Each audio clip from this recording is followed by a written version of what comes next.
Once upon a time, there were two brothers from a royal family of kings. The elder of the two brothers was the present king, and they all lived in the palace. The elder one's name was King Ozo, while the younger brother's name was Ine. Ozo was married with three children, two sons and one daughter.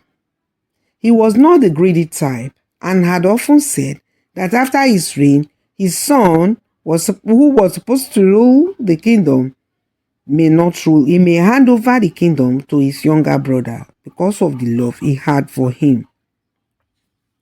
He loved his brother so much that nothing could come in between them. They were living happily until one day, Prince Ine started having ill feelings towards his elder brother, King Ozo. He would sit or stand, wondering why he was not the first son in the first place and king apparent to the throne, instead of his elder brother Ozo. One day a thought came into his mind.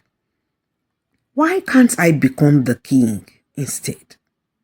He thought, and this started to worry him in his mind until he developed this thought and then hashed it, because one day he made up his mind to kill his elder brother in order to inherit the throne.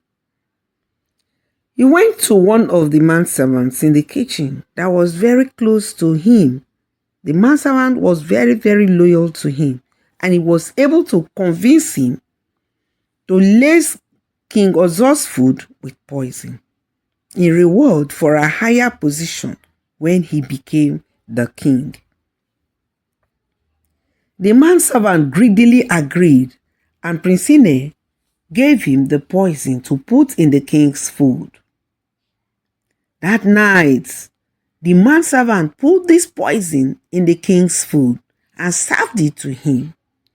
Prince Ine was there. He was watching as the king ate the food, knowing the food was poisoned and his brother was about to die without any remorse or conscience. The next morning, the king was declared dead. There was chaos everywhere because the kingdom and the king's wife and children had not expected that from such a vibrant young man. He was too young. The first son, Prince Aju, was just 10 years, while the next one, in fact, he was too young. Everybody, they were touched because the king was so kind, so good to them. Why is it that good people don't last on this earth? They wondered. Could it be? In fact, they were so worried they didn't know where to hold as to the cause of his death. But he was buried. 3 weeks later, it was just barely 3 weeks after the king was buried, that his wife also died. Everyone was surprised and eyebrows began to raise. What? Could it be someone somewhere is trying to kill them? They thought. Could it be it is from their own fault? They were thinking. But there was nothing they could hold. They also removed their mind later and buried the queen. After the queen's death, the only daughter of the king also died. It became a thing of wonder in the whole kingdom. So while all these were going on, the eldest child of King Ozo, that is the heir apparent, Prince Aju, was to be crowned. Because the throne cannot be left empty, someone must be on this throne. Prince Aju was to be crowned as the new king, while his younger brother, King Ozo's second son, Prince Enu, was to assist him. Prince Aju was just 10 years old at the time, and Prince Enu was 8 years old. Their uncle and father's brother, Prince Ine, was not ready to allow such a thing to happen. He felt he had dirtied his hands so much with the blood of his family members, his 3 relatives, and that having done that, the 3, they've died through his handwork. He deserved to be the king. He deserved the rulership of the kingdom. So he was very busy discussing it with the wicked man servant in the kitchen when Prince Inu, the younger brother of Prince Aju, walked in and overheard them talking. As he was about to enter the kitchen, that was when he heard their voices clean and clear talking. He overheard them. On hearing their discussion, Prince Ine quietly retreated and ran to look for his brother, the heir apparent Prince Aju. Prince Aju was outside the palace, sitting under a tree when he found him and shouted, "Brother, brother, brother!" He was panting heavily. "What is it? What is it, Prince Inu? What is it? What has come over you?" Aju asked. "Our uncle Ine is planning to poison us so that he can become the next king." "What are you saying, Inu?" Prince Aju asked him hurriedly.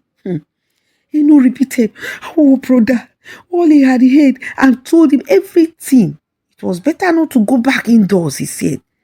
They should start running away from the kingdom immediately to wherever the wind blew, because it was now evident that their uncle and the manservant, they were the brain behind the death of their father, mother, and sister.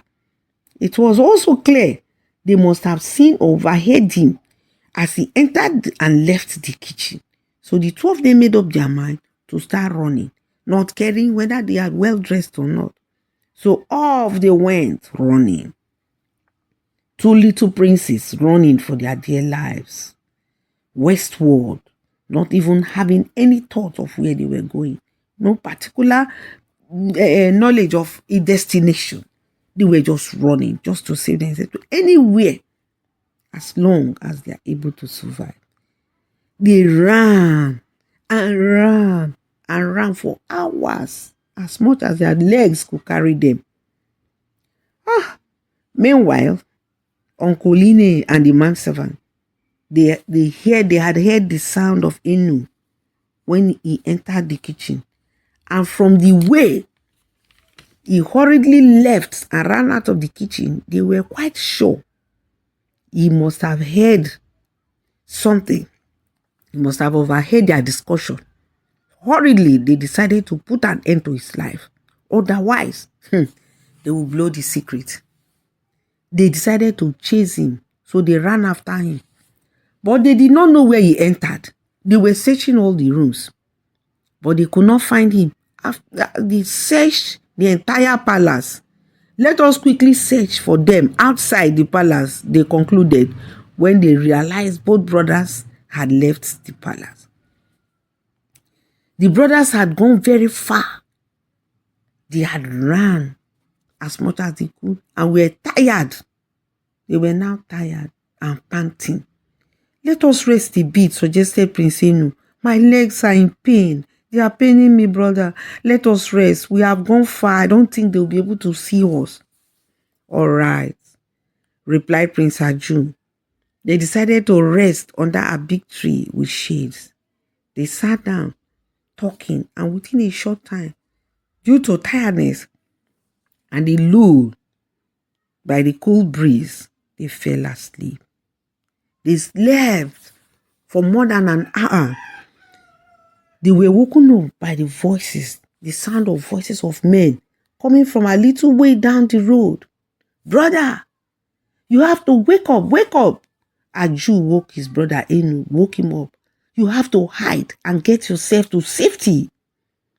Prince Aju said to his younger brother, "I will stand and fight to die like a hero as our father taught us.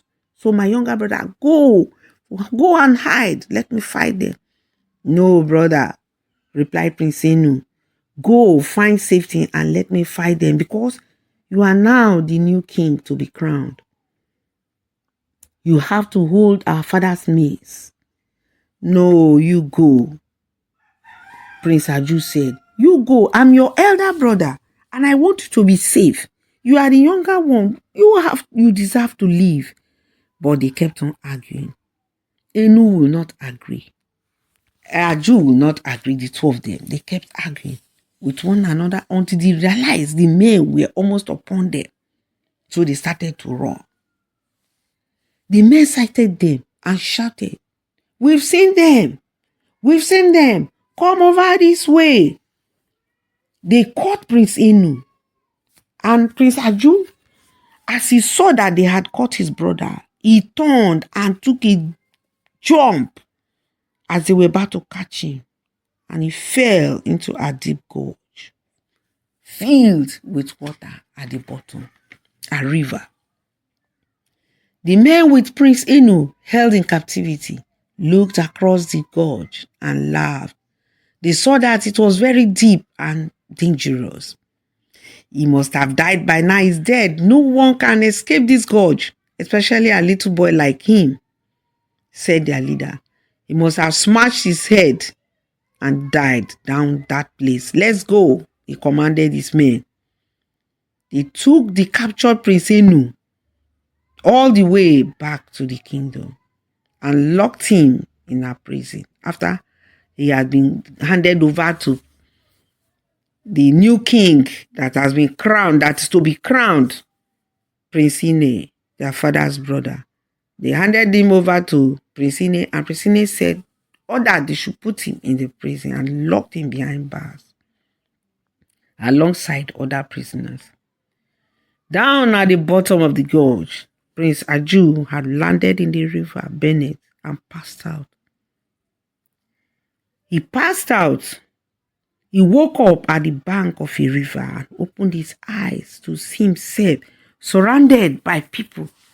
He looked about him and saw a big crocodile darting back into the river and shut his eyes quickly. Could it be he was dreaming? He wondered, and felt strong arms lifting him up and carrying him off into the distance. Prince Aju woke up to find he was in absolute pain. All his body was in pains and his eyes were hard to open. He struggled to open his eyes. He saw a beautiful young face wearing a crown staring down at him.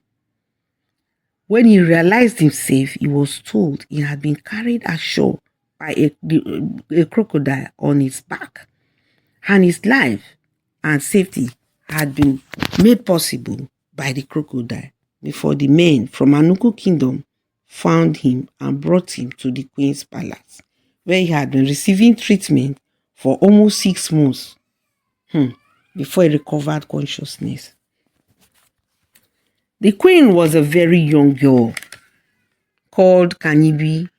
She was 9 years old, a year younger than Prince Aju, and was very beautiful. The only surviving child of her father, the late King Isi of Eseme Kingdom. Her father had been killed by an envious friend who wanted to take over the kingdom, but the strong warriors of Eseme Kingdom had fought the impostor in a war and defeated him. They then crowned the only surviving child of their late king, Kanibi, as the queen of the kingdom. So Prince Aju and Queen Kanibi had almost similar experiences and background, with a few differences. This drew the two closer. Prince Aju was very happy to find such a kind-hearted princess, now queen of Eseme Kingdom, taking good care of him, and he grew to become close to her like a sister to him. Prince Aju told them he would like to learn the arts of warfare, to build his warriors, strong men, so that he'll be able to go back to his father's kingdom and defeat his uncle. He cried at the loss of his brother when he told them that he had a younger brother that had been killed, Prince Enu. And he told them about his father, his mother, and sister.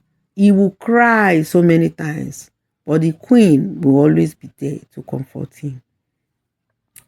So he was trained with the queen. The queen decided to train alongside him, so that she will have the art of warfare also. They trained almost every day. Every day they were fighting day and night.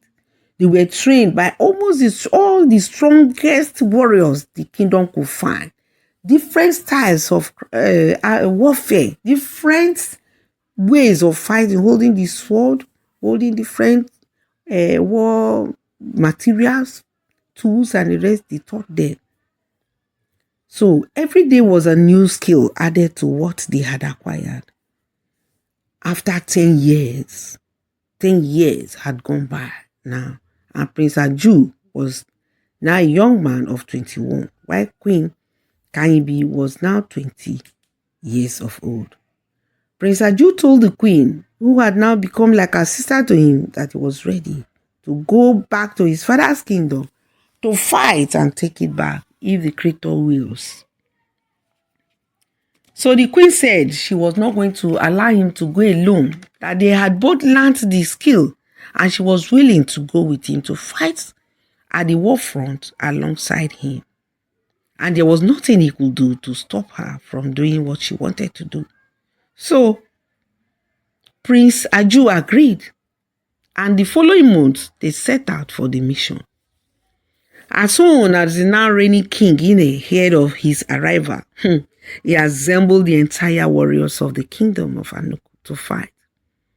But the prince Aju told them he had not come to fight the people of the kingdom, but to take back his rightful place as the king of the kingdom. He told them he had two offers, and he was willing to go by whichever one they chose. One, he wanted a one-on-one confrontation with the powerful King Ine to fight him alone. And if he was defeated by the king or killed, he was ready to lose his life. But if he was able to win the fight, he would take over the throne. The second proposition was that if they did not like the first one and they want to go to fight, he was ready to fight them, if that is what they will. So if they decide to fight him, he will fight with his men. And then he was ready to fight them with his warriors, but he put them aside so that he could talk to his people first. The people of Anuku Kingdom dropped their weapons, refusing to fight their late king's son. But some of them that are King Ine's faithful opted to fight. So the king decided to fight with his uncle's son, his brother's son. The kingdom was divided into two. King Ine and his men were ready to fight, while those who were in support of King Ozo stayed aside. It was a great fight, and it took a long time before one of the two parties began to wane in strength. Queen Kanibi received a deep cut on her cheek, her left cheek, by the King Ine. King Ine just gave him a deep cut on her left cheek. And as soon as Prince Aju realized it, he came in between the two of them and nestled the king to the ground. Instantly, the battle ceased. And with Prince Aju towering over the king, who was now helpless on the ground, the battle came to an end. The king was captured and sent to prison, the same prison he put Prince Enu. And the prince found out his younger brother was still alive, but in prison. He brought him out, and it was a great reuniting. The survivors of King Ine's men were also jailed. Prince Aju treated the injury on Queen Kanibi's face and told her he would marry her because no man would agree to marry a queen with such a deep scar on her face, which she got because of him, because she was fighting alongside him. Prince Aju divided the kingdom of Anuku into two and took Anuku kingdom and gave his brother the other kingdom to rule. A great marriage was conducted between Anuku, the king of Anuku, and Prince Kanibi of Eseme kingdom. The ceremony was great, and the two were united as husband and wife to rule the kingdom. Aju became the king and refused to kill his uncle to avoid the family blood staining his hands. And in appreciation to the crocodiles that saved King Aju, the now King Aju's life, he passed a law in the kingdom that Crocodiles in the river or anywhere must not be killed because he never knew an animal could save him. He had been hearing stories of crocodiles saving people, crossing them across the water. He never knew he would experience such. That is why today some African villages prohibit the killing of crocodiles for food because of the help crocodiles have been rendering to mankind in the times of war and other instances in those places. Many years later, King Ine died in prison and was buried. That is the end of the story. Subscribe, like, and share this video to promote our culture. And for you be the